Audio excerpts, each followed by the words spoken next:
તમારા માટે એક ખૂબ જ મહત્વપૂર્ણ વિડીયો લઈને આવ્યો છું। આ વિડીયોમાં આપણે ગુજરાત સરકારની 7 એવી અગત્યની યોજનાઓ વિશે વિગતવાર માહિતી મેળવવાના છીએ અને આ તમામ યોજનાઓમાં હાલમાં ફોર્મ ભરાવાના ચાલુ છે। તેથી જો મિત્રો તમે પણ આ યોજનાઓનો લાભ લેવા માંગતા હોય તો આ વિડીયોને છેલ્લે સુધી જોતા રહેજો, જેથી તમને સંપૂર્ણ માહિતી મળી શકે। અને મિત્રો આવી જ આવનાર કોઈ પણ સરકારી યોજનાઓ વિશેની માહિતી મેળવવા માટે આ ચેનલને સબસ્ક્રાઇબ કરી લેજો અને અમારું વોટ્સએપ ગ્રુપ પણ જોઈન કરી લેજો। તો ચાલો મિત્રો વિડીયોની શરૂઆત કરીએ। હવે મિત્રો જો તમારે આ તમામ યોજનાઓમાં ઘરે બેઠા જ ફોર્મ ભરાવવું હોય તો આ વિડીયોના અંતમાં હું તમને મારો વોટ્સએપ નંબર આપીશ। એ નંબર પર ડોક્યુમેન્ટ મોકલી આપશો એટલે તમને ઘરે બેઠા ફોર્મ ભરી આપવામાં આવશે। હવે મિત્રો કઈ મહત્વની યોજનાઓ છે તેના વિશે વિગતવાર માહિતી મેળવીએ। તો અહીં સૌપ્રથમ આપણે આવાસ યોજના વિશે વાત કરીશું, જેનો મુખ્ય હેતુ એ છે કે ગરીબી રેખા નીચે જીવતા ઘર વગરના લોકોને સમયબદ્ધ કાર્યક્રમ રૂપે તબક્કાવાર આવાસો પૂરો પાડવાનો છે, જેની અંદર સહાય કેટલી આપવામાં આવશે તેના વિશે વાત કરીએ। તો મિત્રો અહીં તમને આવાસ બનાવવા માટે કુલ રૂપિયા 1,70,000ની સહાય આપવામાં આવશે। આ રકમ અલગ અલગ 4 હપ્તામાં તમારા બેંક ખાતામાં જમા કરવામાં આવશે, જેમાં પહેલો હપ્તો જ્યારે વહીવટી મંજૂરીનો હુકમ મળે ત્યારે જમા કરવામાં આવશે અને આ હપ્તો રૂપિયા 30,000નો હશે। તે પછી બીજો હપ્તો રૂપિયા 80,000નો છે, જે પ્લિન્થ લેવલનું કામ પૂરું થઈ જાય ત્યારે જમા કરવામાં આવશે। ત્યારબાદ ત્રીજો હપ્તો રૂપિયા 50,000નો અને ચોથો હપ્તો રૂપિયા 10,000નો, જે શૌચાલય સહિત સંપૂર્ણ મકાનનું બાંધકામ પૂરું થઈ જાય ત્યારે જમા કરવામાં આવશે। આવી રીતે તમારા ખાતામાં અલગ અલગ 4 હપ્તામાં સહાયની રકમ જમા કરવામાં આવશે। હવે મિત્રો આ યોજનામાં ફોર્મ ભરવા માટે તમારી પાસે કયા ડોક્યુમેન્ટ હોવા જોઈએ તેના વિશે વિગતવાર માહિતી મેળવીએ।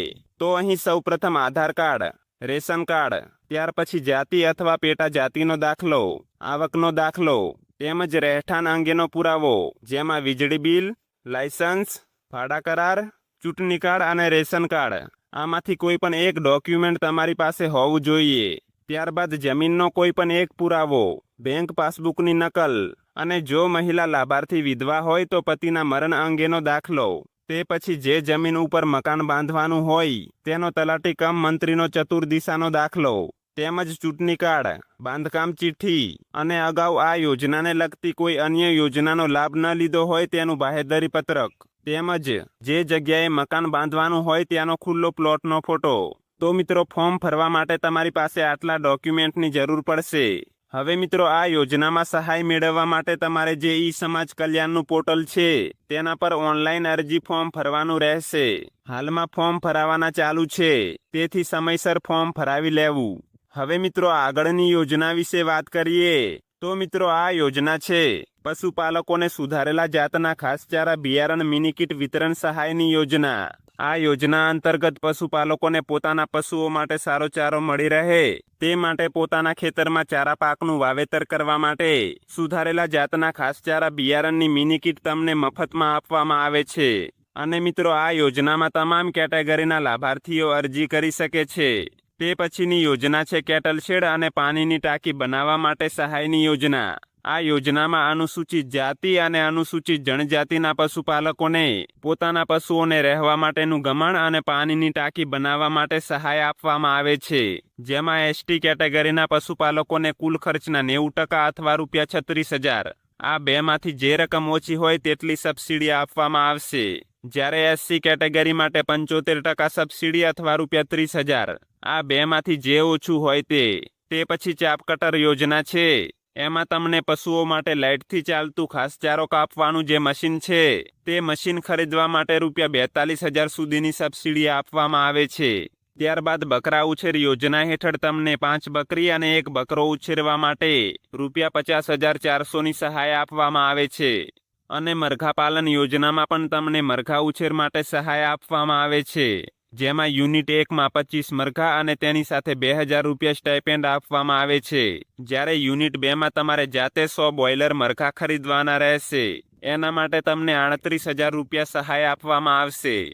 તો મિત્રો આ હતી પશુપાલન વિભાગની 5 ખૂબ જ અગત્યની યોજનાઓ। આ 5 યોજનાઓમાં તમારે સહાય મેળવવા માટે તારીખ 31/5/2026 સુધીમાં ઓનલાઈન અરજી ફોર્મ ભરી દેવાનું રહેશે। હવે આગળની યોજના છે ખેડૂતોને ચોમાસુ પાક માટે અલગ અલગ 4 પ્રકારના બિયારણની ખરીદી પર સબસિડી આપવાની યોજના. આ યોજના હેઠળ ખેડૂતોને મગફળી, દિવેલા, તલ અને સોયાબીનના બિયારણ માટે ₹17,100 સુધીની સબસિડી આપવામાં આવે છે અને રાજ્યના તમામ વર્ગના ખેડૂતો આ યોજનામાં અરજી કરી શકે છે. હવે મિત્રો, આ યોજનામાં સહાય મેળવવા માટે તમારે 17/5/2026 સુધીમાં ઓનલાઈન અરજી ફોર્મ ભરી દેવાનું રહેશે. જો મિત્રો તમારે ઘરે બેઠા જ ફોર્મ ભરાવવું હોય તો આ નંબર પર હાઈ લખીને મેસેજ કરી દેજો. એટલે ફોર્મ ભરવા માટે કયા કયા ડોક્યુમેન્ટની જરૂર પડશે તેના વિશે માહિતી મળી જશે. તો મિત્રો, આ હતી ખેતીવાડી, પશુપાલન અને ઈ સમાજ કલ્યાણ પોર્ટલની સાથ ખૂબ જ મહત્વની યોજનાઓ. જો મિત્રો તમને કોઈ પણ યોજના વિશે કંઈ પણ મૂંઝવણ હોય તો કમેન્ટ બોક્સમાં જણાવી શકો છો. તો ફરી મળીએ મિત્રો એક નવા વિડીયોમાં.